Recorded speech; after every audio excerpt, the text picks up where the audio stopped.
So today's readings are interesting, but I'm going to go a little astray here. And I'm going to start by defining sin.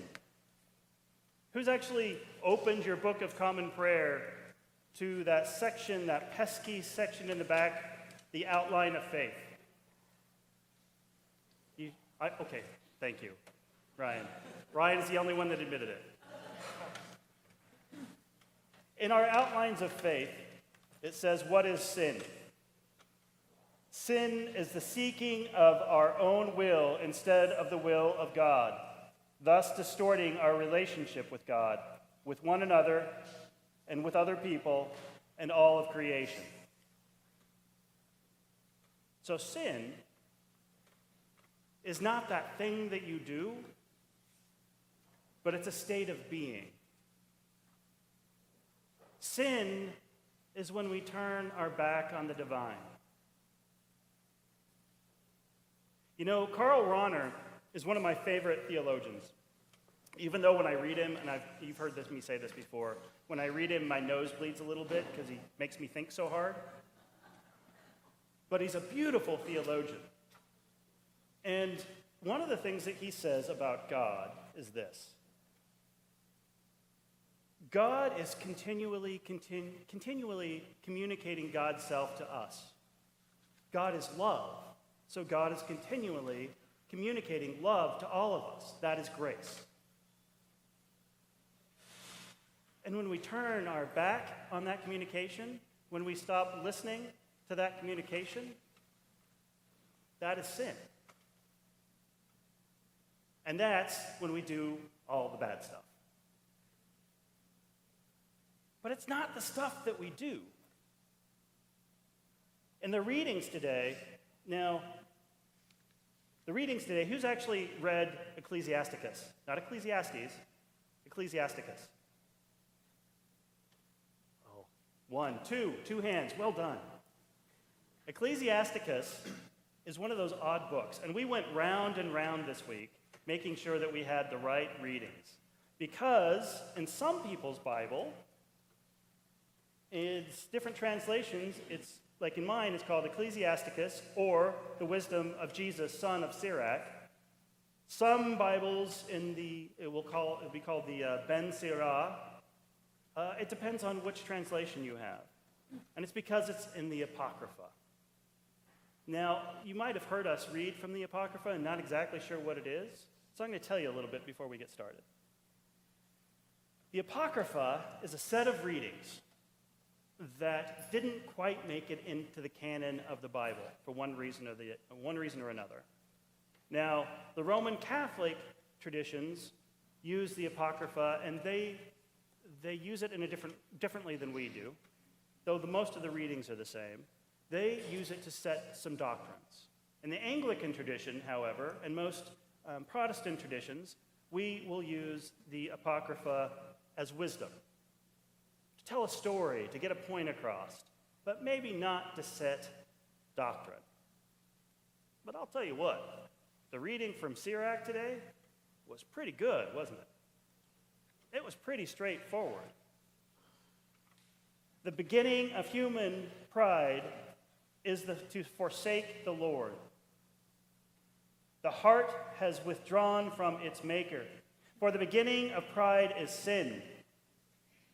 And the one who clings to it pours out abominations. Man, that sounds like doctrine to me. See, God wants joy for us. And when we turn away from that joy, bad stuff happens.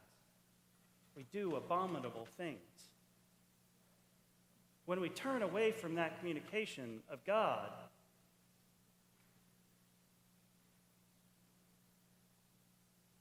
we find ourselves in hate. But mostly, we put ourselves first. In our gospel today, man, this is a great gospel. And there are so many levels to this gospel that you could talk for an hour on this. I promise I ain't going to. But I do think that there is a piece that we need to read. You notice in the reading there it says 1 and then 7 through 14, I think is the numbers. So why did we leave out 3 to 3 through 6?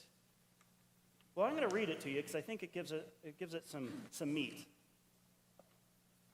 So here, let's start where it says, the leaders of the Pharisees, they were watching him closely.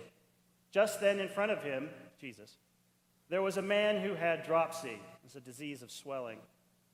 And Jesus asked the lawyers and the Pharisees, is it lawful to cure people on the Sabbath or not? But they were silent. So Jesus took him and healed him and sent him on his way. Then he said to them, if one of you has a child or even an ox that fell into a well, will you not immediately pull them out on the Sabbath day? And they could not reply. So imagine, if you will, you're a Pharisee, and you're throwing a dinner party, and you invite this upstart. This guy who's speaking his mind a lot.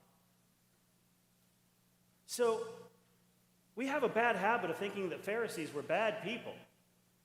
But ladies and gentlemen, they were not. They were keepers of the religion. They were keepers of the law. They were keepers of the prophets. And Jesus came to say what?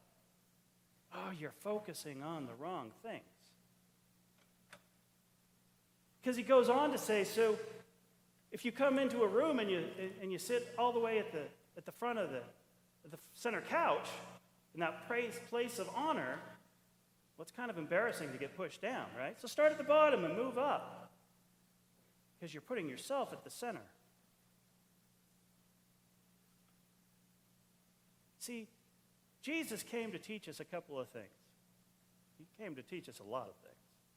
But what were the 2 great commandments?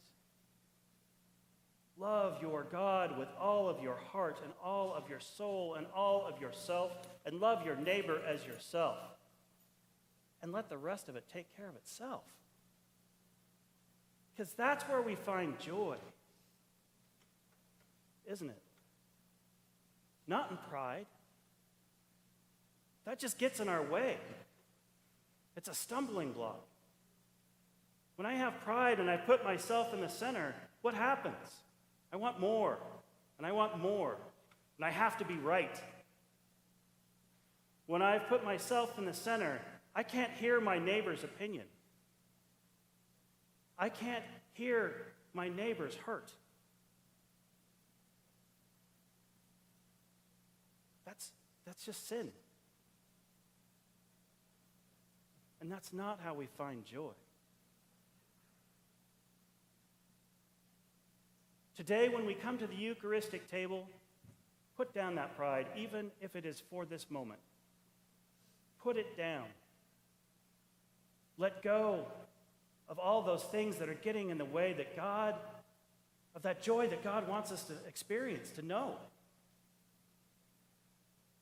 And I promise, if you're able to put down that joy, if you're able to put down that pride and that self-centeredness, God will feed you with all things that are joyful. Amen.